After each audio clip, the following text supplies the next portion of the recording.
So I am Amanda Teeter. I am the faculty coordinator of instructional design and outcomes at Reedley College. Lori, you want to introduce yourself too? Yes, I'm Lori Levine, and I have a very long title, but basically I help bring in professional development.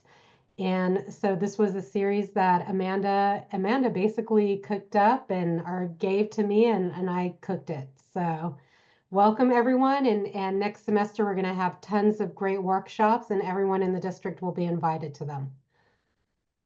Great. Okay, so today we're going to be talking about reimagining, redesigning our assessments using AI as a support, as a thought partner.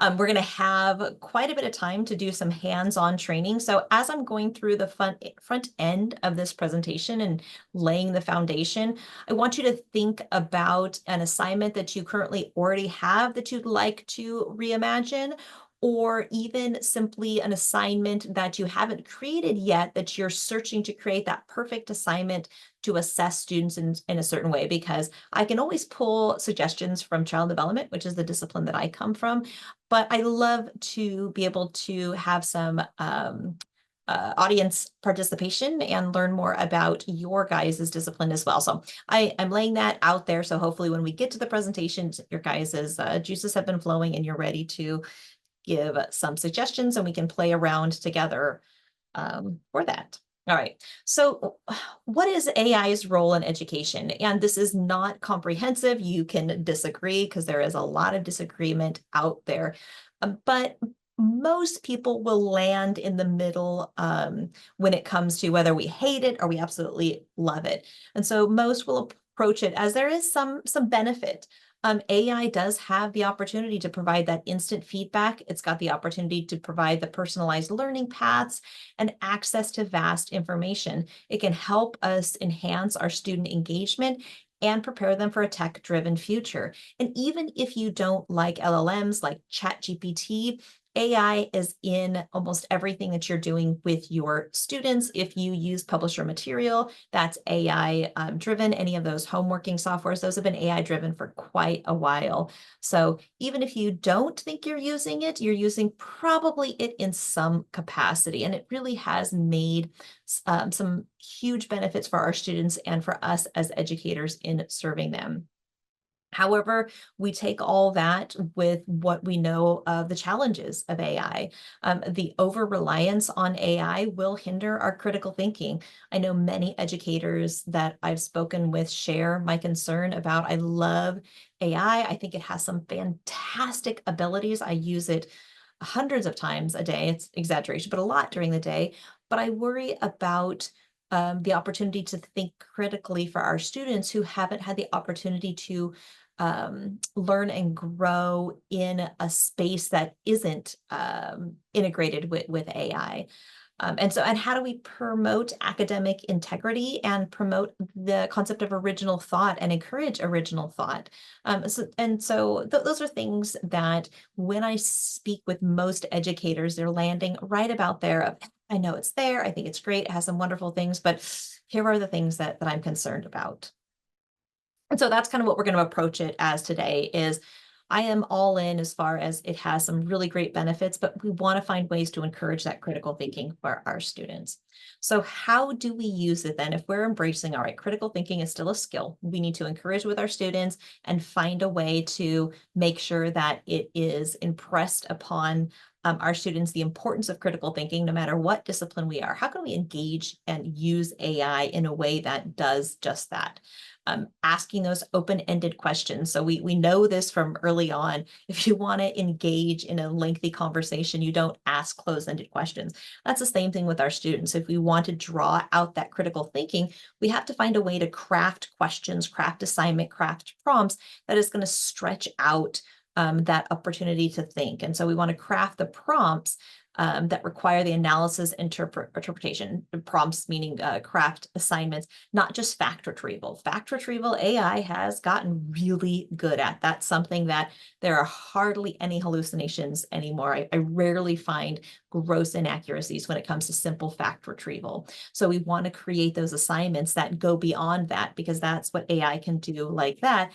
And as educators, we have to think, okay, if we know AI has gotten so good at it that it's basically factual, is that a skill that we need to have or not? Just food for thought. I don't, we're not, I'm not arguing about that right now. Um, and then we also need to think about the future. Okay, if we are having AI that's ingrained in almost everything we do, what are some real world applications that students in our specific field might be able to leverage AI to supplement what they're doing in the field? How can they take that technology and help enhance their abilities, either putting them ahead of the job market because they can demonstrate this greater form of efficiency, or be able to show that, hey, I can do new things and help this company progress beyond what they thought was possible. And so we want to create that relevance to what those real world is. And students are all in when you're talking about, here are the things that are going to help you be engaged in the field of study. I hate the term preparing students for the real world, so I apologize for using it earlier, because our students live in the real world. But what we can do is we can say we're preparing them for this field of study that they're coming to us as discipline experts. So we want to find a way to use AI to help students gain those skills that will prepare them for the career or the field that they're looking at, but not just prepare them for what it is now, but prepare them for what it will be in even just a year, 2 years, and 3 years, and figure what that is. Um, and how can we use AI to learn how to collaborate? I mean, this is one of the big skills that when you talk to employers, they find the skill that's most lacking in students that are coming out. We used to call it the soft skills, but these are things where it can be difficult to learn how to productively collaborate. And so these are things where AI can be leveraged to help students collaborate with one another and help students also learn to be a collaborative partner by using AI in those types of forms. Okay. So what are some suggestions that we can minimize AI reliance? And I don't want to dwell too long on this, because I think that if we settle too strongly in our thought that we want to figure out how to keep students from using it, we're not going to be preparing them for a future where this is going to be a part of almost every job market. It's hard to think of one that it's not going to be in some shape or form there. But we can add elements that make it more personal.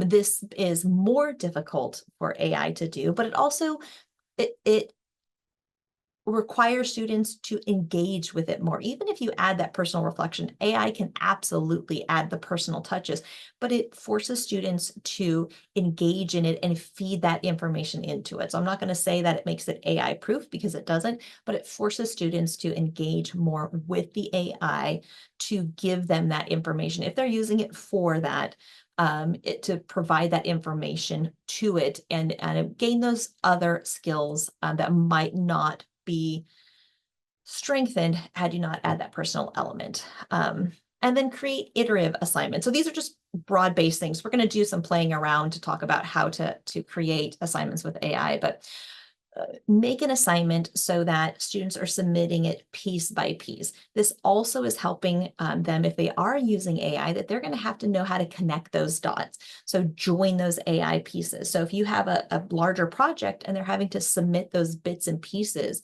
and then create that, get that feedback from you and take that feedback and put it back into that piece and then put it all together into a project, that's something that they're going to have to use some really advanced critical thinking and manipulate an AI if they're using it exclusively to get to that end project that you are wanting to get to. How are we doing so far? Guys, feel free to ask questions at any time. Okay. We do have to engage in that conversation with our students about the ethical use of AI integration. We can't just ignore it, and it's really going to be difficult as an educator to make blanket statements such as, don't use it in my class, it's forbidden. You have the academic freedom, absolutely, to choose that path. However, what the research shows us is 87+% of students are using it regardless if they're told directly not to use it. It's very difficult to not use it. And then it becomes an equity issue for those students that are and the students that aren't, because it produces such really exemplary products. So you want to clearly communicate it. If you do believe don't use it at all, make sure that's clear. But we're going to take a look at, when we craft the assignments, keying students in on different pieces where you encourage them to use AI for this specific piece, for that specific piece. You're then preparing them for, how can AI help you in the future? And looking at the different pieces of the element, saying, okay, here are some ways that you can reach out. So you're still using your critical thinking as a learner, but here are ways to integrate it. So you want to make sure that students clearly know what your use of it is. And you want to clearly communicate with them when you're using AI in your classroom as well, so that they know, okay, here is what citation looks like for AI. Here is what attribution looks like for AI. And we don't have some clear-cut guidelines on what that means, but it could just be a simple note at the bottom. I used AI to make this chapter a little bit user-friendly. It's one of the main ways that I use it. If I'm talking about something complex like language development, and the content that I'm using is really technical and robust, I'll use AI to bring it down into a more digestible form. And I'll let students know I've used AI to do this, so they can see some of the applications, but I'm also walking the walk, so to speak. Citation, and then balance. Really, we have this great responsibility, at least how I see it, to help students understand the importance of human creativity and the importance of human thought and its use of AI in that. And by totally denying that AI is here and is in our field, we're really not giving good emphasis to what our human contribution can be to where AI is going to take us. So I like to really talk about the balance of, yep, AI is there, but for me, it's super easy because all of my students are going to be out working hands-on with infants and toddlers. And I'm sure eventually we're going to get to this whole robot taking care of kids things, but hopefully that's 50 years down the road. So I have the really easy opportunity to be able to tell students, hey, you are going to need to know how to change a diaper. You're going to need to know how to safely warm up breast milk. That's not something that AI can do for you. You physically have to do that. So I have an advantage there, but in a lot of different disciplines, it's finding that balance of what skills do they need to know? When can they use AI? When it's appropriate for human creativity? And so those are things to think through for your individual discipline. Nobody can answer that for you. You have to think about it as it applies to your individual discipline and your individual course as well. How we doing? Okay. All right. Here is a broad overview of crafting effective prompts. We're actually going to walk through this step by step, but here are just some things to keep in mind as you're working with AI, some just general guidelines. Again, we're going to walk through this step by step. So I encourage you to pull up whatever LLM you like to use, ChatGPT, Claude, Copilot, because I do want to play around in just a couple of minutes. So when you're creating effective assignments or creating effective assessments using AI, when you're speaking to it, you want to use precise language and give it clear expectations. And we'll talk about what this specifically means. But you're having a conversation with somebody. You're not vaguely Googling different concepts. Really, you want to think about engaging with AI to help you create something as having a conversation with a colleague that knows a lot about everything, but doesn't know a lot about your specific. So you want to feed it the specific things, the clear expectations that you want it to produce. You want to help it to create assessments that are multimodal. Students can very easily create written work out of AI.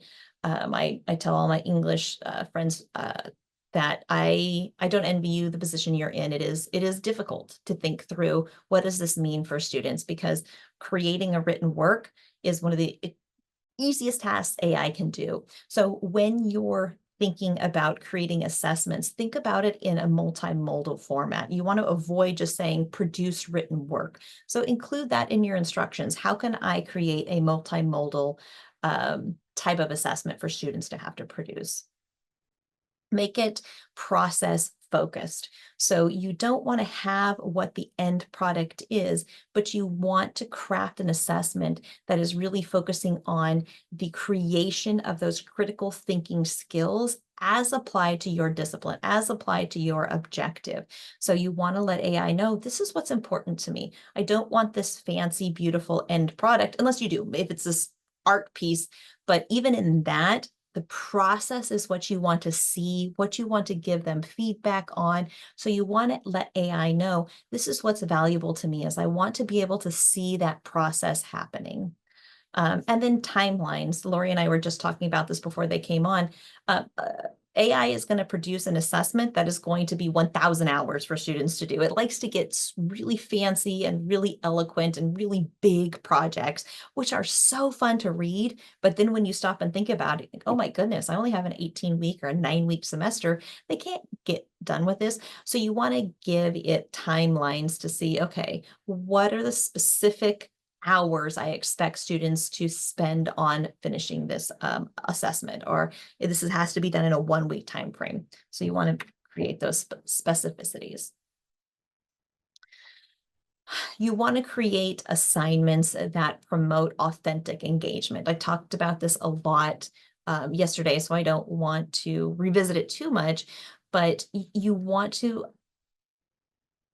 prompt AI to create those authentic assessments, the ones that are really useful. And a lot of that can come from allowing choice and agency for students in what they're choosing their assessments to be, or how they're displaying that knowledge. So that can be something that you can build into your prompt when you're talking to AI, is choice and agency, allowing students ways to express themselves is important to me. So you want to tell it those things.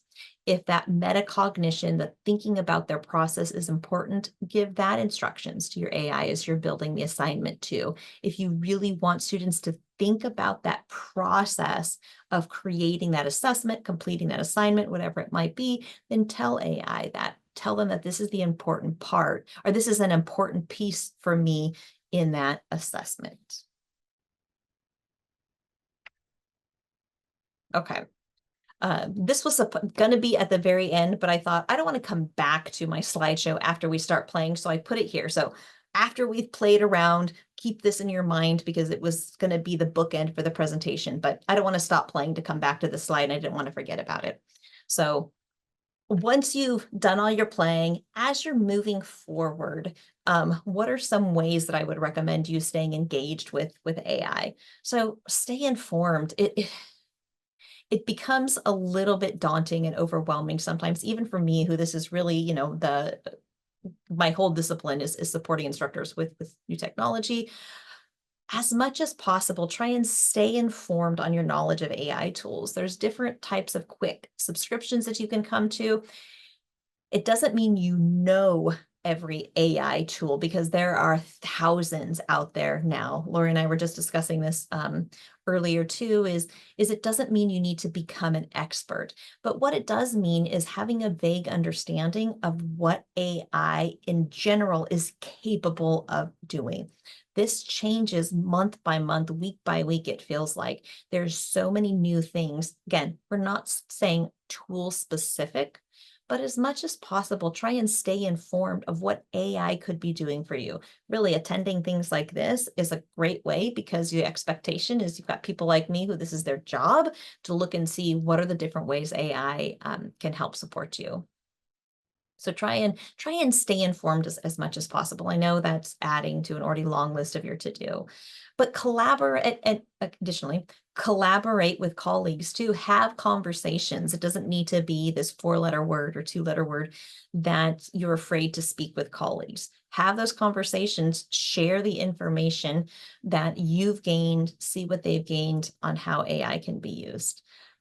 Be prepared to be flexible. I've changed my mind on so many different things as the weeks go by with AI. When it first came out in March 2023 and somebody sent me the article, I'm like, oh, great, something new that what faculty are reacting to, and now I got to go and see if there's an anti-statement. This is going to fade away. I'm not going to have to deal with this. And then as the months became, oh, I'm going to have to deal with this. This is something that's going to be a big part of my job, both as instructional designer and as outcomes coordinator. So I've got to figure this out.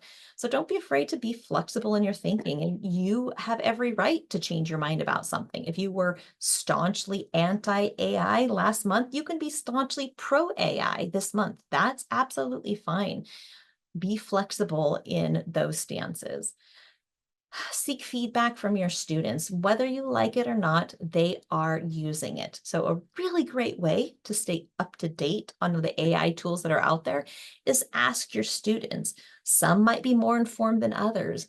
When I talk to faculty about this strategy, one of the biggest fears they have is that their students are going to learn new tools that they wouldn't have used to cheat before. And here's my counter argument for that is if you're allowing the class to have a discussion, those students who know of those AI tools, they're going to be using it to get a better grade than those students that don't. It's not, those grades are then not going to reflect what the students know. Rather, it's going to reflect more access that students have to different AI versus students that didn't have time, didn't have the technological capacity or whatever it might be to access that AI. So by engaging in a conversation of what AI might be there that could help with this assignment, you're helping to level that field for all students on whatever the assessment is, so they all have access to the same type. We can never get away with students that are choosing to pay for more robust AI. That's not the application that I want to talking about, but just those that are out there free. And there's a ton that is out there free to experiment with first. Okay, are we ready to play? That was a lot. I talk fast. I'm sorry. I apologize. I'm working on it. Okay. So I have this prompt, and I'm going to be a little tricky and see if Zoom will let me share both the prompt and ChatGPT at the same time. So let's see. I got one of those fancy monitors that is, this big thing. So I know Zoom will let me share it all, and we're going to see how it does. Okay. All right. Can you guys see both my PowerPoint and ChatGPT? Oh, yay. Okay. I'm going to stop staring at you all so that I've got enough bandwidth on my brain to just pay attention here. Yep, Lori. Now you see more of the assignment than the ChatGPT. So I don't know if that's your intention right now. It is not. Now it's half and half. But Okay. you All can't right. see the whole. I'll stop playing then. We're good. That's more ChatGPT, but it's all good. Okay. Are we okay? Okay. I wonder what the dead center is. Okay. We will stop playing because that could be a long process. Okay, so I'm just going to read through these steps. And as I said in the beginning, I would love for you guys to come up with the examples and we can walk through these together. But I also don't mind you sitting there and playing. This is your time. You set aside the time to attend this. So the next half hour, you can pay attention to me and play on your own. So if you want, you don't have to pull up ChatGPT, pull up Claude, pull up Copilot, whatever you like to use and play along. Okay, so let's go step by step about what I've found to be useful when I'm creating new assignments using AI as a thought partner, as a supplement in that process. Please ask questions as we go along. This is meant to be hopefully an iterative process. Okay. So the first thing, because I'm the SLO coordinator, I'm always going to advocate for backwards design. I would not be doing my field justice if I didn't say. So we always want to start with what the objectives are. What is it I want students to learn? This seems like such a simple thing to start with, but I went years, which is so horrible for me to have to admit, with just creating assignments based on what I had taught students. And this seems like I'm saying the same thing, but when I started with, okay, what is it I want students to demonstrate that they know what are the objectives of this module? What are the objectives of this assignment? What are the skills that I want to see demonstrated? I began to be much more clear in what my assessments were, and they were a lot more fun to grade, by the way. Okay. So you want to start with the skills, the learning objectives that are already aligned with the assignment or the module. So if you have at the beginning of the module, here are the objectives for that module, and you have at the end, this is the very typical format for a class, that assessment, then you already have those objectives done. If you haven't done that yet, then one quick way to do that is if you have the topics that you went over preceding that assessment, you can put those topics into the, I'll just say ChatGPT, but I'm generalizing to any LLM. You can put that into ChatGPT and it can help you form those foundational skills, those foundational objectives. So you're starting from that good point. What is it I want to see demonstrated? Because not only do you need to know this as the creator of the assignment, but students need to know this as the consumer of the assignment, or the creator or the finisher of the assignment, however you want to do it. Okay, so that was a lot of talking. So prompts that you can use for AI are to generate a list of specific, I'm going to highlight it and put it in here. Generate a list of specific measurable learning objectives for an assignment focused on incorporating the following skills. So here is our audience participation. Do you have a topic or a skill that you would like to focus on? This is your opportunity for me to do your work.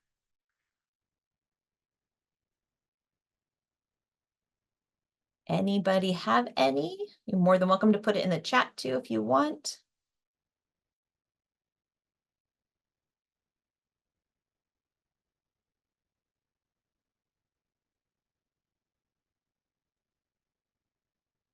Maybe Nobody wants a to. minute or two just to think of something and stick it in the Sure, we've chat. got time. Yeah. Yes. Thank you for a reminder, Lori. It's always got marked down in my evaluations for asking questions and not pausing and allowing people to answer. Apparently, in 15 years, I have not learned that skill yet. So I appreciate the reminder. I will give you 1 minute to think. I feel like it's been a long minute.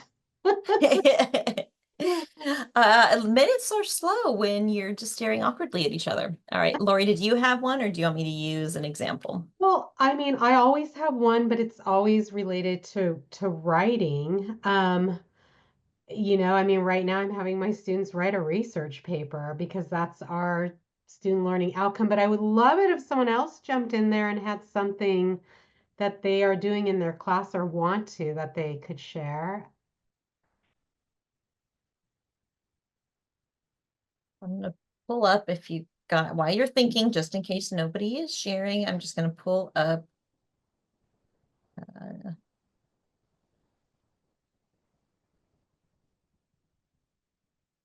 the language development one. Nope, lost my chat. All right, so we're going to put our prompt in. You guys think of one, let me know. All right, so we're going to talk the skill, say the topic is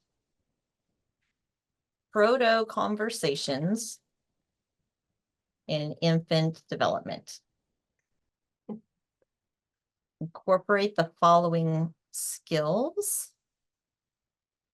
I'm going to say understanding of reciprocal communication. I look so smart. Did you guys know that child development people were so smart?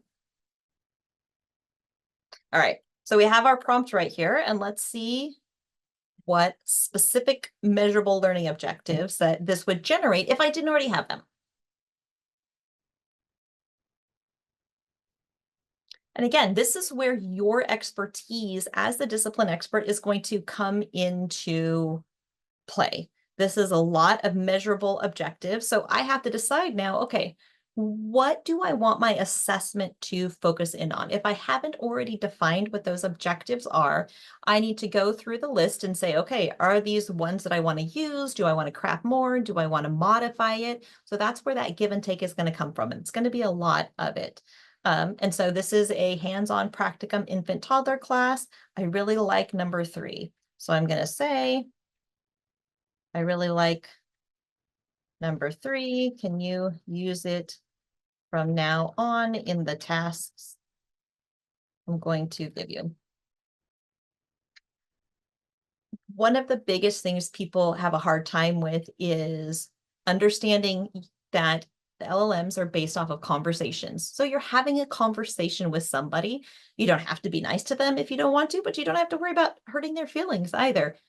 Here's the caveat. There is research that shows that they are more likely to give you information if you're nicer to them. So we'll let you process that creepiness.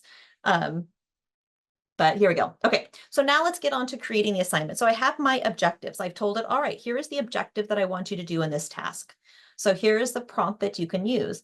Draft an engaging, whatever it might be. I can say real world scenario, authentic assessment, whatever it might be that you're trying to, that you have this concept of the assignment, you want to give it those types of information. Or if you think, I don't even know where to start. The assignment that I have is crap. I don't even want to go anywhere near it. So you can have something as vague as provide 5 different assignment suggestions with brief descriptions so I can choose the best option. Again, this is that specificity of language. You want to let it know exactly what you want it to do, or it's just going to word vomit all over you. It's like it's akin to me.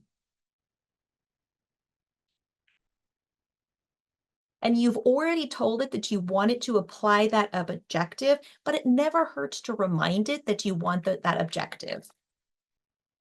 So I want the assignment to be focused on the objective above. Can you make the text a little bit bigger, Amanda? Sure. Or The zoom one in? in GPT, Yes, yes. is Is that that better? better? It's better for me, yeah. Okay. Yep. Thanks for letting me know. Just so everyone knows, if you go to the 3 little dots on the top, you can change your own zoom ratio. I do that often. Okay, so now we have different options. Here are 5 assignments. So we can do a case study analysis where students watch a video clip of a caregiver interacting, written analysis, an observation report. Students will observe a real or recorded caregiver instructional guide creation. Students will create a step-by-step instructional guide for new parents, role-playing scenario, comparative analysis essay. I really like the instructional guide creation, so I can tell that. So I really like option number 3. And you can tell it, I want you to include additional case studies, additional examples, blah, blah, blah, blah, and whatever it is, if it's appropriate. Oh, thanks for asking. This is not the free version. I pay for it. So, or no, Lori, were you asking Gita? Sorry, I will not pay attention to the chat. Sorry. Yeah, no, You're I the was chat asking monitor. This is Gita, perfect. Okay. but I think it's Um, important to say, like later on, like the difference between the free and the paid. Yes, for sure. The one that I'm using is the paid for version, so I got to remember what's in the free version. But it's a good reminder. I choose to pay for ChatGPT for a number of reasons, but so I can tell it I really like option number 3. And now here, if we go into step 2, we want it to create the assignment. And now I want to have all of those different details included, because the more details I give it up front, the more it's going to produce something useful, and I don't have to do as much back and forth. So the duration, so I can say, this is an assessment for a 1-week module. It should take students about 6 hours to complete after completing 15 hours of coursework. Those types of details. Submission format. I can say, I don't care how it's submitted. I love multimodal submissions. Any specific skills. So again, we've told it, all right, I like that specific language skills that you talked about it before. So you can add more in there if you want to expand on that. It has the ability to remember new stuff. So we don't have to say, oh man, I screwed up. Now I got to go back to the beginning. You can say, hey, I thought of another skill. I want you to include it in there. So let's see, let's tell it. Can you create an assignment based on these criteria? No matter what I'm asking it to do, I always end with, are there any questions you have for me that would help you create this?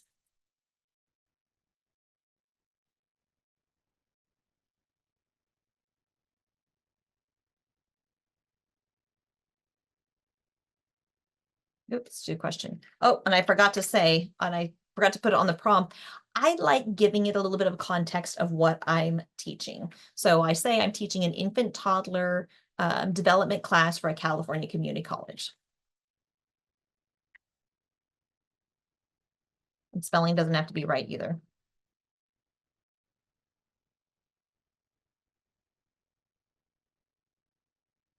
All right, so now let's see what it provides.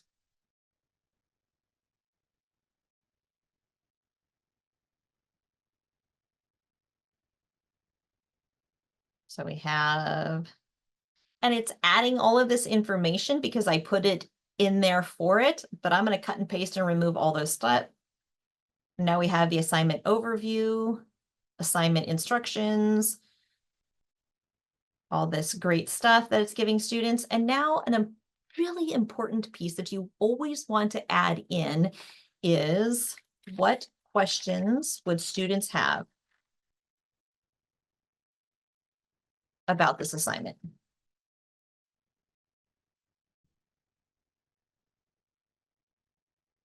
This is, even if you have an assignment that you absolutely love, this is the number one best way to use AI. Plug that in and say, what questions would students have about this assignment? And I can promise you that as you go through each of these answers, you're going to produce a better assignment at the end that students will be much less likely to email you those questions. Every time I do this, I have students producing a much closer resemblance of what I'm picturing in my head for them to produce, because there's so many details in your head as the discipline expert that you don't put on paper very well.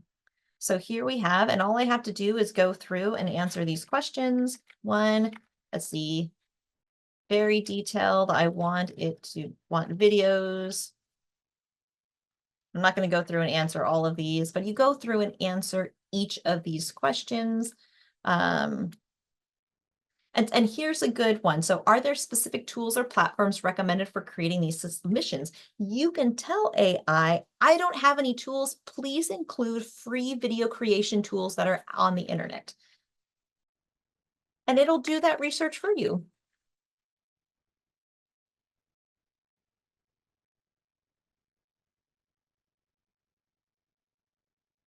And I don't have to worry about formatting. I can just put a 2 right there.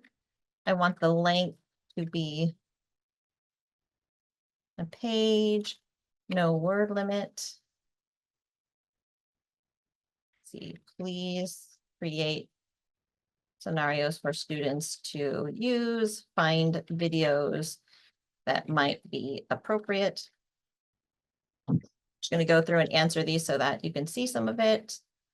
Let's see, can I see a sample of what completed instructional guide might look like? Create one for me. No official APA. Just reference vaguely. Now, of course, you don't want to have those typed, but I'm just going quickly. Let's see, find research for them. So go through each of these and you can see there's a lot of questions. And here is where your role as the discipline expert is. The more time you take to answer each and every one of these questions, the better of an assignment that you're going to create. So I'm just going to create these so you can see. Okay.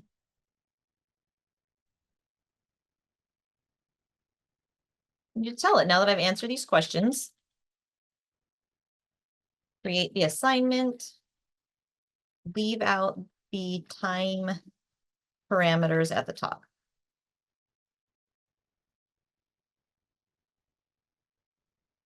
What I like to do is I'll take the assignment, copy it, put it into a Word document, because of course you can't manipulate it right here in ChatGPT, and then go and make those changes, paste it back into that same conversation I'm having and saying, okay, here is the modified assignment. Now that I've modified that assignment, what additional questions might students have? This is going to be an iterative process back and forth. Here is where our discipline expertise comes in, because ChatGPT is going to create pieces of the assessment that aren't appropriate. We know as veteran teachers what is going to be an appropriate things to have in an assessment, but it really is help fleshing out those questions and those details that we might not have thought, especially if it's a new assessment, to include in that assignment creation. And now it's taken out those time things that were in the beginning, and we have a much more detailed instructions for that assignment than we had before. And I'm going to zoom out just a little bit so that you can see what you have right here. So remember how I told it in my instructions, I want you to provide them with free video tools. So we have 3 free video tools that students can use linked in there. I don't have to go and do that research. I need to verify that they're free. But I don't have to go do the research. And I could even tell it, can you find YouTube videos that would be support them and how they would use these videos? I asked them to create a scenario so that they didn't have to provide the scenario because this is a shorter assignment. So we have the addition of those scenarios. Now I need to make sure as the discipline expert that I read these scenarios and that they're an accurate representation of what a proto conversation is. And I'm not going to tell you what a proto conversation is, so you guys can all go and Google and see it. There's pretty cute YouTube videos out there.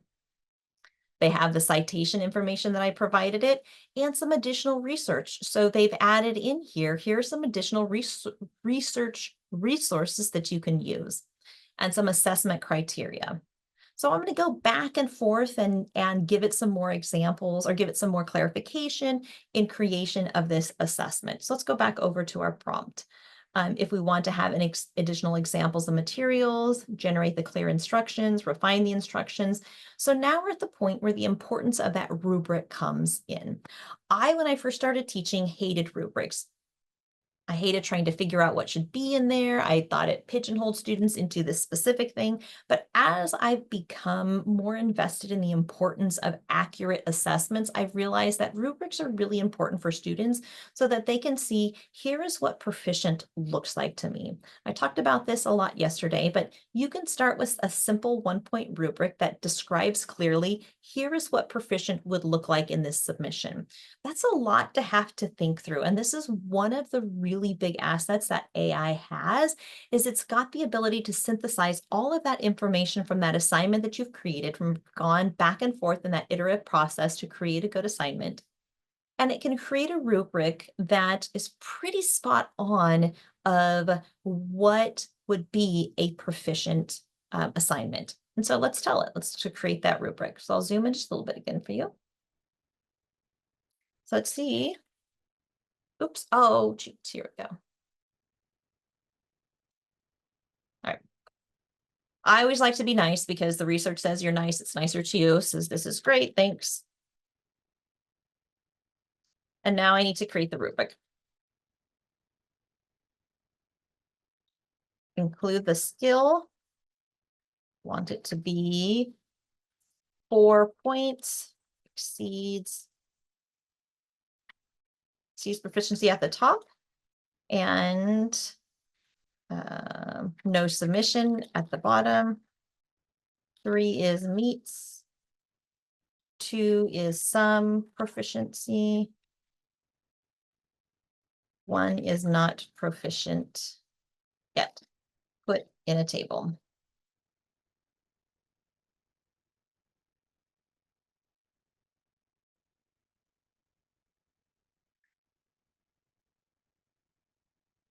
And so we have it replicate that skill right here. I utilize outcomes in Canvas. And so this is where I would bring over that outcome or modify that outcome description that I'm bringing over from the Canvas outcomes. But it's followed my instructions right here. Here are my headings. And now I can go through, I cut and paste this and put it on a Word document so I can manipulate it better there. But we've got the different criteria. So exceeds, here's the criterion. And I can say, I don't want creativity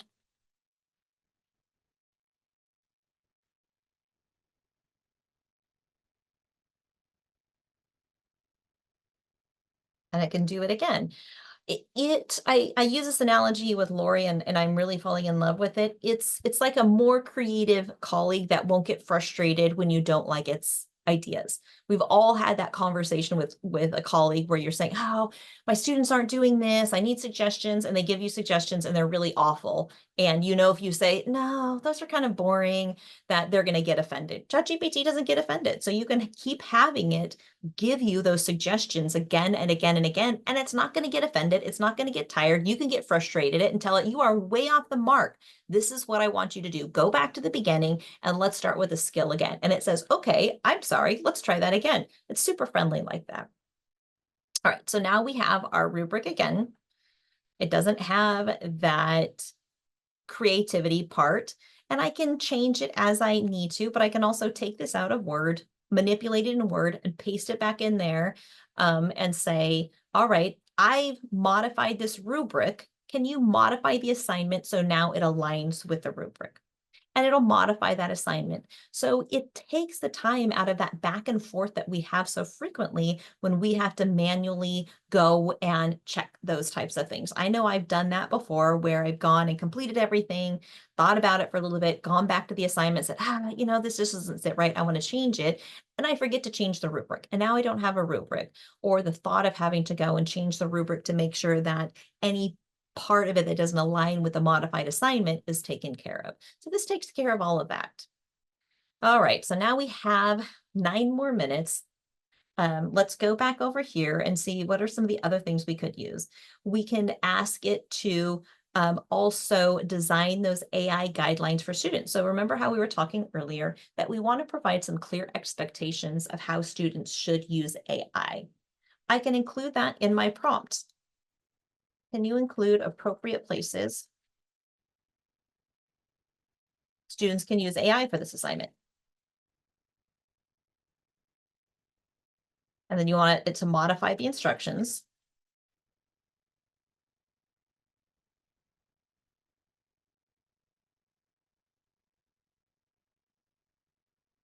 And we can have that in there. And again, we're going to have that back and forth. So it's going to produce something and I'm going to see what it has. And I already know that I made a mistake and I wanted it to bold or put in blue, whatever it might be, where it included the AI, because I don't want to go and read through this and do it. So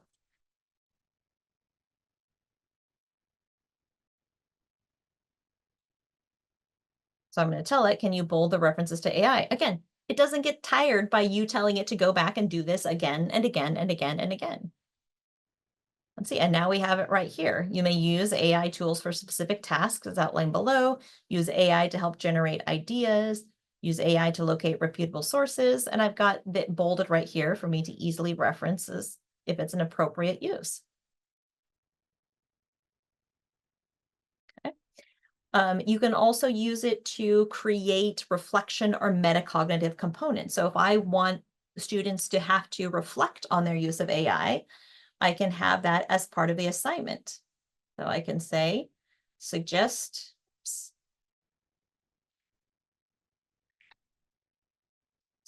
reflective questions for students about their learning in the process about their learning process and how they used AI in their work.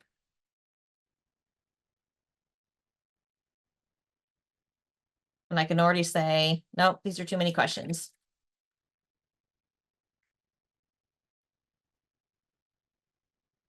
Can do this again with create with 3 questions. Again, this is the thing that always my brain is thinking, oh, I'm being so obnoxious, asking it to do it again. But no, it doesn't care. So here we go. Now I have 3 questions and I can say if I like this again. This is a really great way to also check for inclusive and accessibility of all learners. So I can ask it Suggest ways to ensure this assignment is inclusive and accessible to all students. Oops.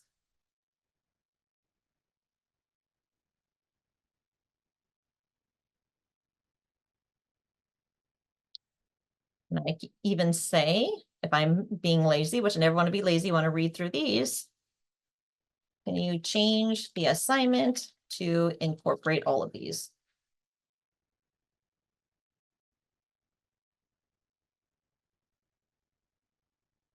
As appropriate.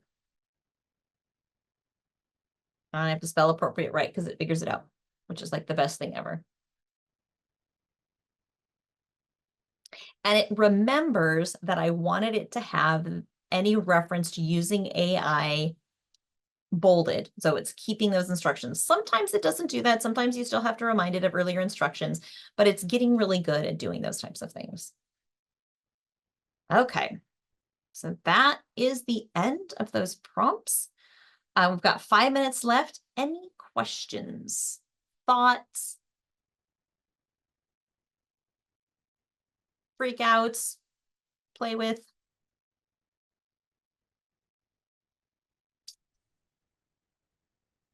Amanda, could I ask you for that wording that you used on how to responsibly use AI in your assignment?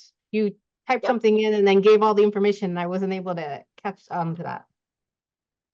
I can add, no, let's see, I'm gonna share. You should be able to access the PowerPoint right there.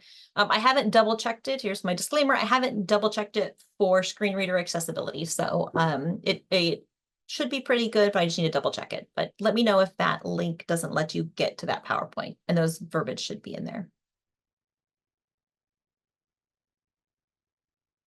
It worked. Good, perfect. I pay, it's $20 a month for ChatGPT. I give my kids and my husband the login. So I figure it's a cheap investment for me, and it keeps GPT thinking, who in the world are you? Because you ask about all sorts of crazy things. My daughter's studying osteoarchaeology right now, so she's got all these crazy different practical experiences in forensics, all these different things. So it's fun to see what she's using ChatGPT for. But that's how I justify is, we're spreading the login. I don't know if that's exactly, I don't use it ethical, but that's okay. Oh, that's good to know. The Jay says in the chat, I pay the same amount for Google Gemini. It comes with the Google Drive subscription I have. That is brilliant. And here's the thing is there's a lot of free tools out there. Most of the time, if you find a tool you like, the paid for version is going to be so much better. Lori and I were just talking about this. I choose to play for Gamma, which is the PowerPoint source that I just shared. It's got a lot of different tools that's made my presentations so much quicker to put together and to utilize. So you just have to find the tools that are the best for you and that are going to make your life simpler. I create a lot of presentations, and so it was worthwhile for me.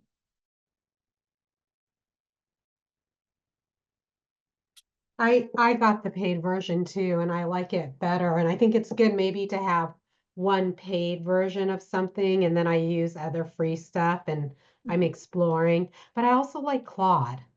And Yep. Claude, it does some things a little bit different and in some ways a little bit better. So I Yeah, don't I know. actually abandoned ChatGPT and played for Claude for a couple of months, and then it didn't do a couple of things I wanted ChatGPT to do, so I threw a temper tantrum and went back to GPT. But Claude can integrate graphs and charts and synthesize them pretty better than GPT would. This was a couple of months ago, so I can't speak now. Again, that things change so rapidly. Well, now I'm seeing on ChatGPT, I just saw it has the PowerPoint or something on there. I Mhm. just saw it when you pulled it up. I didn't even see that before. Yeah. I mean, that you can always do. You can just add different GPTs. So that's a GPT that I added in there. So if you do Oh, explore GPTs, there's all okay. different ones that you can add in there because it has its own bot. too. I did not Um, know that. that you can create. The one that I've loved playing with is this GPT with Canvas. So if you like to play with HTML code, you can create some HTML code though.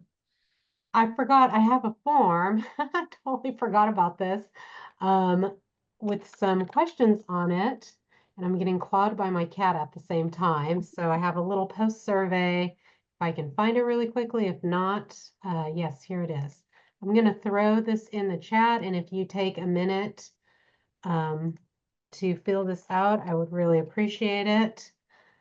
Just always trying to figure out which or what workshops I can bring in, and always looking for ideas. And you all are instructors and have other duties and have lots of good ideas. So take a minute and fill it out. Otherwise, thank you so much for coming. We have other workshops tomorrow and Thursday. So check out, I know Julianne Mosier sent out a link this morning.